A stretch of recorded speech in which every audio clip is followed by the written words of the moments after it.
बुंदेलखंड की बंजर धरती पर फसलें भले ही कम ही उगती हों, लेकिन सियासी वादों की फसलें जमकर बोई और काटी जाती हैं। प्रदेश की राजनीति हो या देश की राजनीति, बुंदेलखंड का नाम लिए बिना राजनीति की कहानी पूरी नहीं होती। राजनीति का केंद्र बिंदु बन चुके बुंदेलखंड में सियासी वायदों और राजनीति की चालबाजियों पर देखिए हमारी ये रिपोर्ट।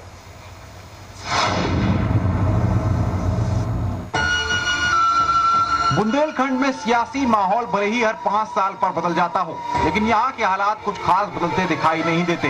कभी कांग्रेस के युवराज राहुल गांधी तो कभी यूपी के युवा सुल्तान अखिलेश यादव बुंदेलखंड की धरती पर आकर अपने सियासी बयानों का मरहम लगाने की कोशिश करते हैं, लेकिन वे मरहम बीमारी का पूरा इलाज नहीं कर पा रहे हैं। किसानों की मौतों का आंकड़ा और ग्राफ लगातार बढ़ता जा रहा है, लेकिन राजनेता किसानों के हितों के दावे करने से कभी पीछे हटते नहीं दिखते।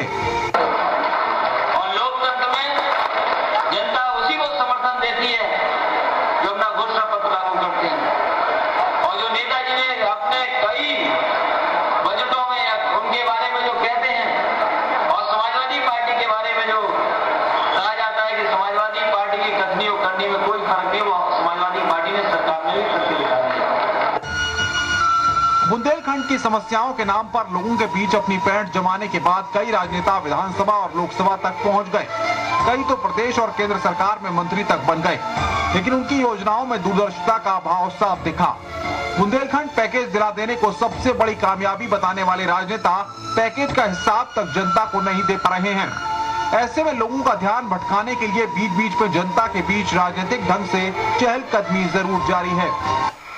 एक अलग पहचान सदियों से बुंदेलखंड के निवासी अपने साहस के लिए जाने जाते रहे।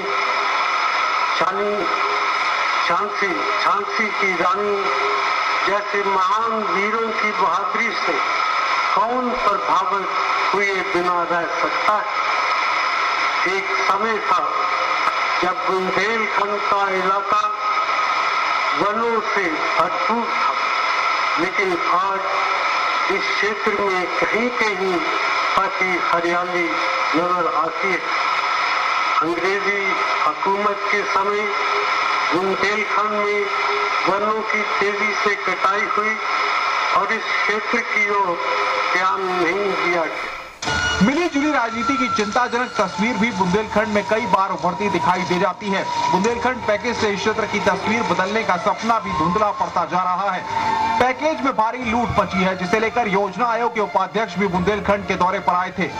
पैकेज के कामों में भ्रष्टाचार की बात उन्होंने खुलेआम स्वीकारी, लेकिन ये राजनीति ही है जिसके कारण अब तक किसी पर कोई कार्रवाई नहीं हुई।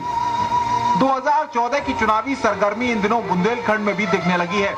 राजनेताओं के सियासी वायदों पर जनता क्या जनादेश देगी, इस चिंता ने कई राजनेताओं के दिलों की धड़कनें बढ़ा दी हैं।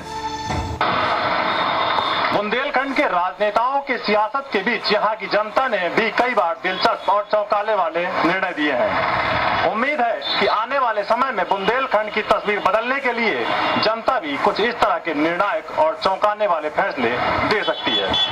Lakshmi Narayan Sharma, ETV news.